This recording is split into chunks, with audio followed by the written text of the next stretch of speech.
Once 7 is 7, once 8 is 8, once 9 is 9. Peter, Peter, pumpkin eater, had a wife and couldn't keep her. Once 10 is 10, once 11 is 11, once 12 is 12. The number words pounded insistently against Meg's brain. They seemed to be boring their way into her skull. Twice 1 is 2, twice 2 is 4, twice 3 is 6. Calvin's voice came out in an angry shout. 7 years ago, our fathers brought forth on this continent a new nation conceived in liberty and dedicated to the proposition that all men are created equal. Twice 4 is 8, twice 5 is 10, twice 6 is 12. Father, Meg screamed. Father, the scream half involuntarily jerked her mind back out of darkness. The words of the multiplication table seemed to break up into laughter. Splendid, splendid. You have passed your preliminary test with flying colors. You didn't think we were as easy as all that, falling for that old stuff, did you? Charles Wallace demanded. Okay, real quick before we go too far, I wanted to mention the 7 years ago that Calvin's voice came out with. It's from the Gettysburg Address, if you remember, or if you've gone over that in history.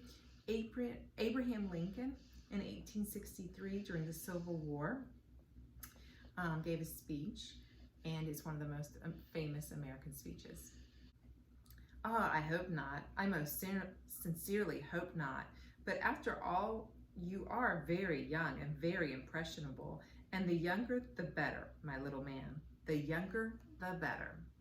Meg looked up at the fiery eyes, at the light pulsing above them, and then away.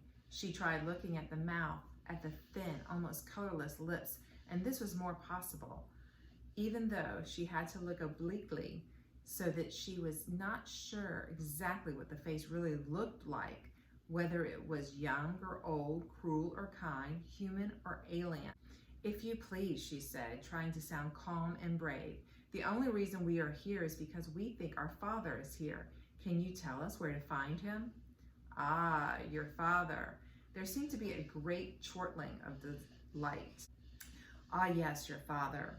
It is not can I, you know, young lady, but will I? Will you then? That depends on a number of things. Why do you want your father?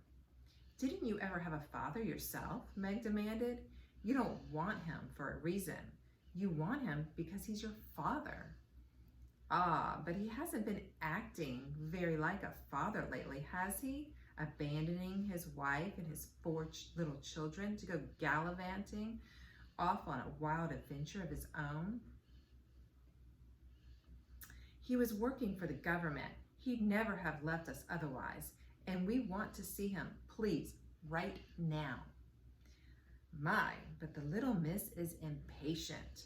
Patience, patience, patience, young lady. Meg did not tell the man on the chair that patience was not one of her virtues. And by the way, my children, he continued blandly, you don't need to vocalize verbally with me. You know, I can understand you quite as well as you can understand me. Charles Wallace put his hands on his hips defiantly. The spoken word is one of the triumphs of man, he proclaimed, and I intend to continue using it, particularly with people I don't trust. But his voice was shaking. Charles Wallace, who even as an infant had seldom cried, was near tears. And you don't trust me?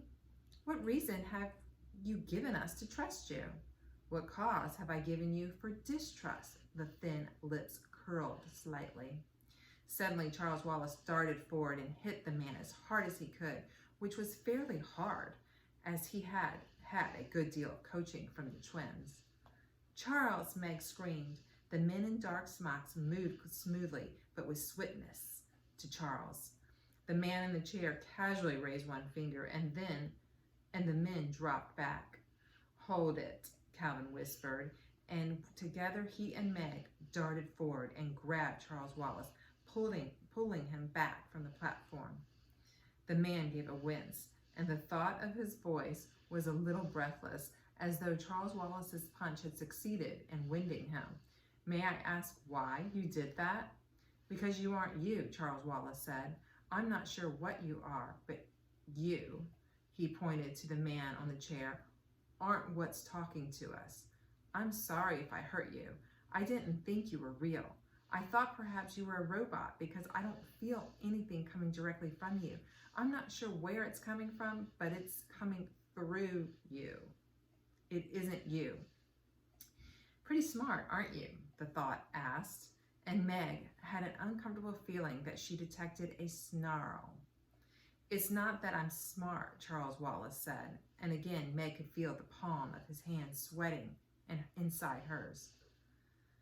Try to find out who I am then, the thought probed. I have been trying, Charles Wallace said, his voice high and troubled. Look into my eyes, look deep within them, and I will tell you. Charles Wallace looked quickly at Meg and Calvin, then said as though to himself, I have to, and focused his clear blue eyes on the red ones of the man in the chair. Meg looked not at the man, but at her brother. After a moment, it seemed that his eyes were no longer focusing. The pupils grew smaller and smaller as though he were looking into an intensely bright light until they seemed to close entirely, until his eyes were nothing but an opaque blue. He slipped his hands out of Meg's and Calvin's and started walking slowly toward the man on the chair. No, Meg screamed, no. But Charles Wallace continued his slow walk forward, and she knew that he had not heard her. No, she screamed again and ran after him. With her inefficient flying tackle, she landed on him. She was so much larger than he that he fell sprawling, hitting his head a sharp crack against the marble floor. She knelt by him, sobbing. After a moment of lying there, as though he had been knocked out by the blow, he opened his eyes, shook his head, and sat up. Suddenly, the pupils of his eyes dilated until they were back to normal, and the blood came back to his white cheeks.